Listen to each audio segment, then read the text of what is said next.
pasi pe mawa bandeko nanga makambo pasi makambo kolelisa makambo ezosala penza pasi mingi na motema kande na lobaka soki makambo ezosala pasi je m'excuse moya na ya koloba keno makambo eza bien ezate soki makambo ezosala pasi en tout cas na pete nyonso na koya na olobaka keno ndenge eza boye makambo ezosala pasi pe mawa Quand ndenge boyebi kolala kolamuka na Kongo na biso tozalaka toujours na ba dossier ya sika oyo ekotaka kolala kolamuka toujours et encore makambo ya sika oyo ekotaka quand ndenge tolala ki bandeko nanga mutu moko te ayeba kite ke non ndenge tolali boye ba makambo ya sika pe ba dossier ya sika pe ekokota mutu ayeba ki azate donc kolala na biso quand ndenge tolalaki na ndenge toye kolamuka na ndenge toye kokutana na ba dossier ya sika bandeko nanga eye kokota ebele ya batu toyebi sœur na biso femme Tamar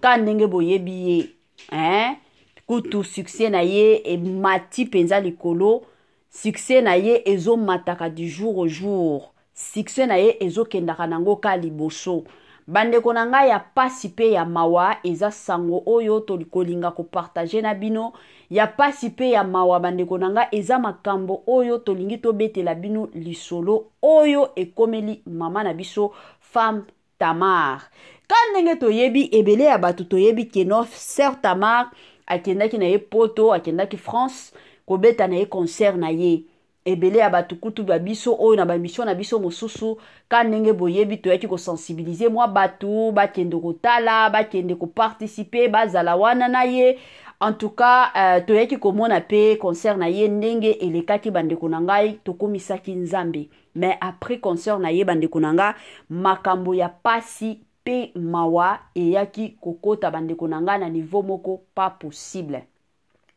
yango na lobaka toujours dans la vie soki omoni keno eza na makambo moko yo kosala ngo te eza na makambo moko yo olingi na yo te tika na yo ezalaka bongo eza te keno soki eza na mwa likambo moko oza kaka obligé oza kaka censé ya kosala ngo te eza ba makambo soki omoni de ton côté keno ona koki na nga kosala te oyo en tout cas na ba principe na nga na tiaka ngo te kosala kango te pour que obetisa baninga mosusu mabaku te batu mosusu lelo ata soki eza likambo moko ayebi keno oyo penza na kotaka te oyo penza na lobelaka te oyo penza na salaka te mais omona batu mosusu non parce que il faut kaka na sala il faut kaka Mama 2024 Gavker to yelibino solution pour na ba problème ya trompe fibrome myome kyste règle abondante Gavker to zali na solution yo oyo kota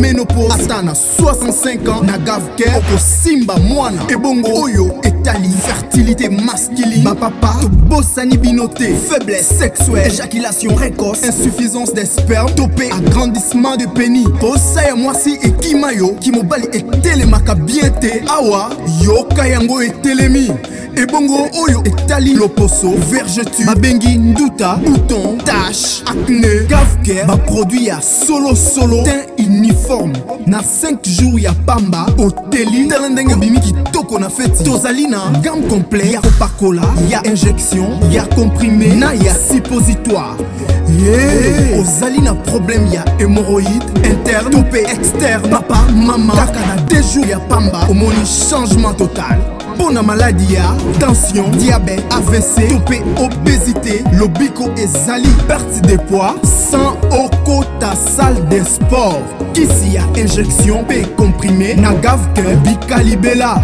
olingi okima suki pe mandefu ya pembe benga biso na lombango po awa tozali na solution moko durable ba produit na biso nyonso ezali 100% naturel pe esalemi na ba plante na ba industrie ya Angleterre pe Allemagne benga biso na numéro oyo plus 44 74 05 65 35 48 Gavker solution ya santé na yo.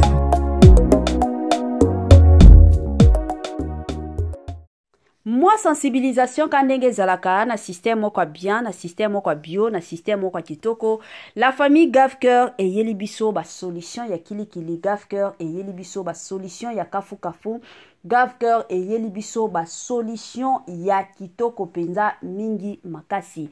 Kanenge tolobaka na Gavker bika na yo libela na Gavker okosimba na yo mwana na Gavker bota ndenge olingi bandeko na ngai wana eza penza makambo solo bika na yo libela bota na yo na ndenge moko ya kitoko penza makasi. Bandeko na nga Gavker azosunga batu oyo baza na problème ya sucre, oza na problème ya tension, oza na problème ya hémorroïde côté ya ba papa omona keno makambo ezo simba te benga Gavker asunga yo na système moko ya bien penza mingi makasi. Salut cher Bouchou, salut cher abonnés, salut cher connaissances, salut surtout les amis de Étoile Lune Inès TV.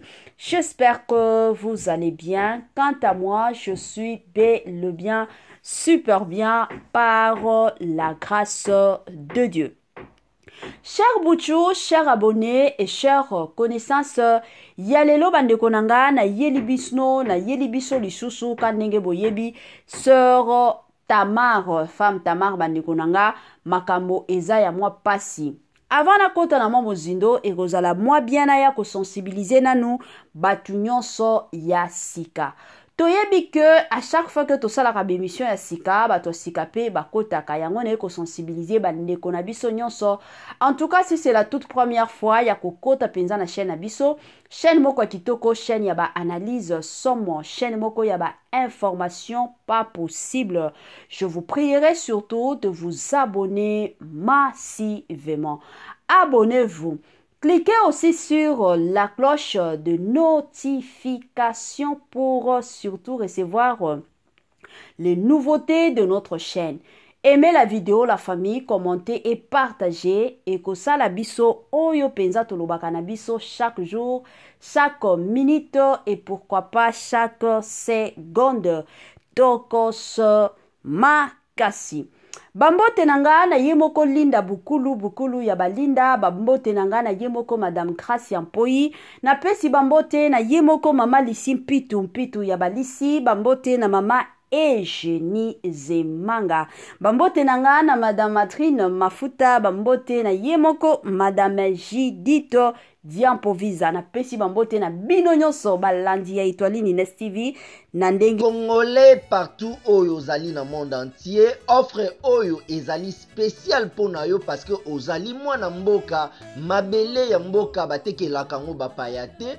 Congolais tala mabele oyo ezali komonana ezali plat à 3 minutes ya boulevard Lumumba, route nationale numéro 1 awa na kati ya Maluku, à quelques minutes ya péage ya Menkau oza mobimba na $750 ya pamba, ozui 15 mètres sur 20 na yo, y compris les documents administratifs na kati. Donc okozwa ba document ya quartier, okozwa ba document ya commune, okozwa tous les documents possibles oyo esengaka mutu azwa pona parcelle na ye. Pe oza na possibilité ya kosomba a crédit soki ozo somba plus.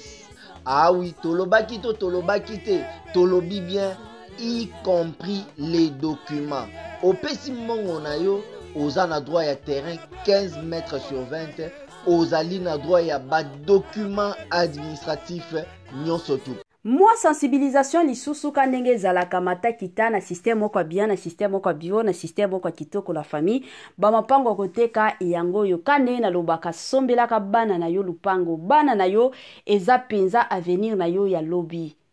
Soki oko planifier futur ya bana na yo, en tout cas ekozala malamu mingi.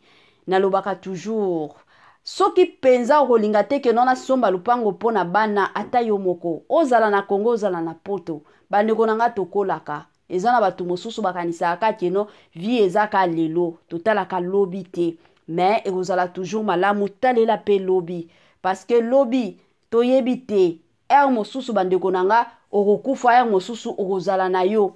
Siko soki oza na poto, est-ce que okozala na mbongo ya okendo vanda na ba hospice de vieillard? Point d'interrogation. Soki oza na Congo, est-ce que okozala toujours na makoki ya obando futaka bandako? kofutaka loyer chaque fin du mois, point d'interrogation. Mais soki oza na mwa lupango yebi ke naza na ba locataire, je m'excuse, côté mosusu na okendo vanda ta na mwa pièce moko boye, côté mosusu ba locataire nanga ba ofutaka nga ekozala malamu mingi. Voilà. Bandeko nanga toye lisusu ka ndenge toyaka na makambo ya Femme Tamar, ka ndenge nalobaki na ebandeli, Femme Tamar autaki poto, akendaki kobeta concert, na poto wana azalaki accompagné na monsieur son mari. Ka ndenge boyebi, musali nyonso ya nzambe soki oza marié ezalaka toujours malamu ntango ozokendaka mpona misala nzambe, mpona koyemba, mpona koteya, ozalaka toujours accompagné na mobali pour que obetisa bato mosusu mabaku te, pour que ezala te keno yango wana. Kane tomonaka exemple ya mama na biso Laure Mbongo, chaque fois que akendaka ba concert na ye azalaka toujours accompagné na papa Christian Lemba. Donc ezalaka toujours bien bokendaka na mobali. Kane tomonaka sœur Rosini Kayiba ye pe place nyonso akendaka toujours na mobali na ye. Ezalaka toujours bien pona ko éviter ba makambo mosusu. Voilà. La famille bandeko nanga kande na obeta masolo ya mama na biso Femme Tamar. Avant retour na ye, ayaki ko poster moi message na page ya Facebook na ye, a signaler batuke na ozonga boya koyamba ngai. Nazo zonga boya kosala nini koyamba ngai. Bon, moi personnellement comme na post wana na trouvaki yango normal.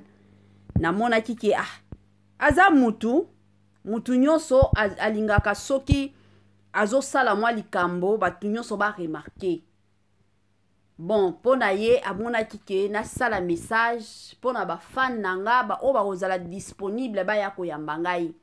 Mais eyaki ko sala pasi pe mawa. Pourquoi je dis pasi pe mawa? Parce que ebele ya batu ba monaki message na page na ye ba fingi Femme Tamar na niveau moko pas possible. Ebele ya batu ba oye ba oloba kino mama to Femme Tamar ata yo moko okomi koluka succès na makasi boye. Pourquoi? Si réellement oza star ya Congo na biso, oza na besoin te keno o senga batu ba ya koyamba yo, batu bango moko bakoya koyamba yo. Selon batu ebele batu ba fingi Femme Tamar. Donc batu penza ba congolais ebele ba okanisa kino Femme Tamar azoluka penza succès na makasi nyonso.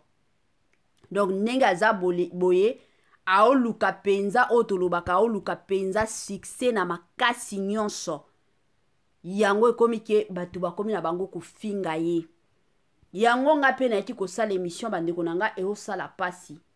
Bon, tokotana na phase ya liboso kande nasalaka banalise kote nanga namonaki nanga mabe te tango apostaki bongo eza kaka kosignale ba fan na ye keno nazozonga soki bokozala disponible bokozala na temps bokoki koya koyamba ngai. Mais soki boza na temps te bokoki ata koprier to kosambela mpo na nga pour ke nazonga bien. Bon, de l'autre côté, l'Européen koloba eza nini? Eza ke, en tant que basala nzambe, s'il vous plaît, tozala na maîtrise. Musala nzambe, eloko nyonso lingi osala, zala na maîtrise a makasi. Pourquoi? Parce que toboyi lobby ezala te ke non, musala nzambe abetiaki batu mabaku. Na oki kopesa exemple, tomonaki ba makambo pasteur Mike Kalambai. Tango pasteur Mike Kalamba il fallait abeta concert na stade de martyr. To monaki pasteur Mike Kalamba akotaki ba église na ba église jusqu'à ce que pasteur na biso akenda kokota na interview mituna bakomaki kotuna pasteur Mike Kalamba tellement excité, agitation ezalaki ebele et yaki kosala keno pasteur Mike Kalamba akomaki kobimisa ba makambo mosusu oyo il fallait pas abimisa. Et yaki ko betisa ebele ya batu mabaku ayaki ko reconnaître ye moko keno ona loba ki fallait pas na loba bongo azonga ki pona koya ko senga bolimbisi. Mais malgré que asenga ki bolimbisi eza na batu mosusu ba vidéo wana ba parole na ye ti lelo eza toujours na ba chaîne na bango eza na bato mosusu oyo bayoka pasteur Mike Kalamba koya kosenga bolimbisi te. Donc na bango na mitu na bango baza kaka ke tala ba pasteur à Congo. Donc c'est de la même façon eloko na koloba pe pour na femme Tamar. Na koloba pas seulement femme Tamar na koloba ngo pe na ba sala nzambe mosusu ba o nyonso balandaka Étoile Ines TV. S'il vous plaît ba sala nzambe toyebaka nini tokoki kotia na ba statut na biso toyebaka nini tokoki kotia na ba page na biso pour que to betisa ba ndeko mosusu mabaku. Et surtout eloko kotia na mutu eza que à moins que parce que na ebike eza na batu mosusu ba oyemba lelo pona mbongo. Mais soki oyemba oteya parce que eza appel à nzambe o sala pona lokumu na yo te, mais o sala ngo pona lokumu ya nzambe. Ngana lobaka toujours eza na batu mosusu neti ba frère le frère là c'est qui son nom frère na biso wana ayembaka na frère Emmanuel. Frère Nabiso wana et ça frère Jonathan, frère Jonathan si je ne me trompe pas, ayembaka mingi badoration ya Chiluba le frère wana. Est-ce que nani ayeba kike tokoki koyeba frère wana na Congo na biso? Mais parce que c'est la grâce de Dieu ekendai ko localiser et ko sala que non la plupart des gens lelo na Congo na biso baye koyeba frère wana baye komi ko sepela pe na banzembo ya frère wana. Alors, ce que ça appelle à Nzambe, ata soki yo moko osala ba publicité te, ata soki yo moko ozomi la kisate, Nzamba ko élever yo, Nzamba ko tombola yo, ezalaka bongo. Donc, pour na ba sœur na biso sœur Tanmar, sœur Enis Manyanga, toyebi ke bozana besoin ya ampleur, bozana besoin ya succès, mais boko takota na lombangu ya makasi te. Parce que tout le monde a ba maman na biso lor mbongo kutu batu babanda musique kala mais soki ba ozonga tout le monde a teke no yango wana cortège ba kendo zwa mama lor mbongo te zonga kana kimia nyonso akenda kape na kimia mokileza ya kobeba ba poison ekomi nango kilikili batu bakobwaki la kabambasu ekomi nango kilikili. Alors babilo mosusu en tant que mwana nzambe il faut koyebaka ndenge nini akobatama ndenge nini akoti komi bomba. Ezate que non parce que na sambelaka yango koki komitika mutu nyonso aya koyamba yo te.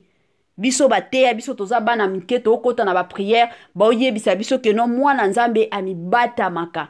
Ayebaka ndenge nini ya kobatama. Toyoka tanzembo ya papa na biso Atoms. Aoloba nini cache-toi. Congolais partout oyo ozali na monde entier offre oyo ezali spécial pona yo parce que ozali mwana mboka mabele ya mboka batekelaka ngo bapaya te. Congolais tala mabele oyo ezali komonana ezali plat à 3 minutes ya boulevard Lumumba route nationale numéro 1 awa na kati ya Maluku à quelques minutes ya péage ya Menkau oza mobimba na $750 ya pamba ozui 15 mètres sur 20 na yo y compris les documents administratifs na kati. Donc okozwa ba documents ya quartier, okozwa ba documents ya commune, okozwa tous les documents possibles oyo esengaka mutu azwa pona parcelle na ye. Pe oza na possibilité ya kosomba a crédit soki ozosomba plus. Ah oui, tolobaki te, tolobi bien y compris les documents. Opesi mbongo na yo oza na droit ya terrain 15 mètres sur 20 ozali na droit ya ba document administratif nyonso tu.